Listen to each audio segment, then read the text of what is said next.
So hi guys, welcome back to the channel. So I gave CDC Pro 4 and ended up scoring 70 marks. Overall I think ठीक ही है score. ज़्यादा से ज़्यादा 75 या 80 score कर सकता था मैं. लेकिन VRC सेक्शन थोड़ा खराब हो गया. But yeah, overall I think I'm satisfied because mock थोड़ा difficult side पे था. CAT से भी थोड़ा tough लगा मुझे. But yeah, I think difficult mock की भी थोड़ी आदत होनी चाहिए. So that you can be prepared for every situation. So yeah, let's get started with the section-wise analysis, starting with the VRC section. So I scored only 20 marks here, which is quite poor. I think I'm losing a lot of marks in verbal, and इस बार भी सिर्फ 2 ही question सही हुए out of 8. I think sentence placement question थोड़े tough थे. मैं clear hint नहीं मिल रहा था कि सेंटेंस कहाँ पे प्लेस होगा, तो I got confuse there and I got both of the questions incorrect. And para summaries भी आई थिंक थोड़ी टफ थी. लैंग्वेज थोड़ी टफ लगी मेरे को और ऑप्शंस भी थोड़े ट्रिकी थे. सो इसमें भी सिर्फ एक ही पैरा समरी सही हुई. And I think para jumbles थोड़े इजी थे. मेरे को दोनों क्वेश्चन सही करने चाहिए थे, लेकिन दोनों में एक सेंटेंस गलत प्लेस हो गया and I got both of them incorrect. So या I think I need to practice a lot in verbal. And in RCs I got 7 questions correct out of 11, which is decent. So I solve 3 RCs in total. एक तो वो tradition वाला passage, एक Richard Wagner वाला passage और एक hidden curriculum वाला passage. I think personally ये तीनों आरसीज रीडेबल थे. मतलब मेन आइडिया तो समझ आ रहा था सब में, बट ऑप्शंस थोड़े ट्रिकी लगे मेरे को. मतलब ऑप्शन एलिमिनेशन इजीली नहीं हो रहा था, लेकिन फिर भी I solve most of the questions.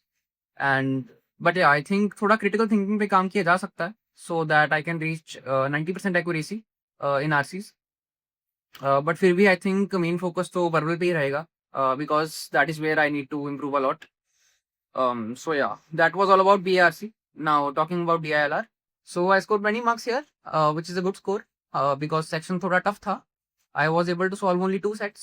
एक तो athletes वाला set जिसमें there were few events happening, mountain climbing, swimming, cycling, etc. And I think वो set comparatively easy था. वो तो 10 से 15 मिनट में ही हो गया था. लेकिन I did some silly mistake in one question. So एक क्वेश्चन गलत हो गया और 4 में से बस 3 ही क्वेश्चन सही हुए. एंड एक वो कॉलिंग वाला सेट जिसमें there were 6 friends and they made some calls to each other. I think वो सेट थोड़ा टफ था. वो करने में अराउंड 20 to 25 मिनट्स चले गए. एंड जब वो सॉल्व हुआ सिर्फ 2 या 3 मिनट ही बचे थे. And luckily I got 4 out of 4 questions correct in that set.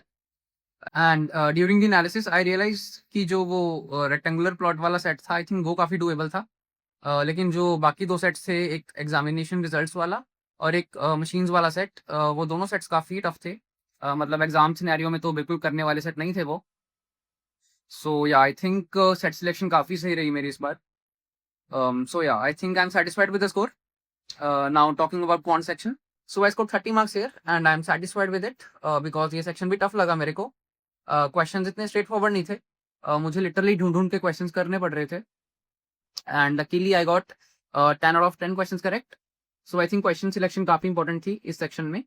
और हाँ, एक क्वेश्चन तो बिल्कुल फ्री भी था इस सेक्शन में, वो डेकागन वाला क्वेश्चन, जिसमें we had to find some number of right angle triangles formed in a decagon. I think वो क्वेश्चन तो सिर्फ एक शॉर्टकट से किया जा सकता था. So I just thought of sharing that shortcut with you if you don't know. So I will just display it here. You can note it down or take a screenshot. So overall, I'm satisfied with the score, and I just think I can practice some more difficult level questions so that I can score more in a section like this. So yeah, that is it for this mock. Hopefully, आपको कुछ insights मिले होंगे इस analysis से. If you have also given this mock, do let me know your scores in the comment section. And thank you for watching.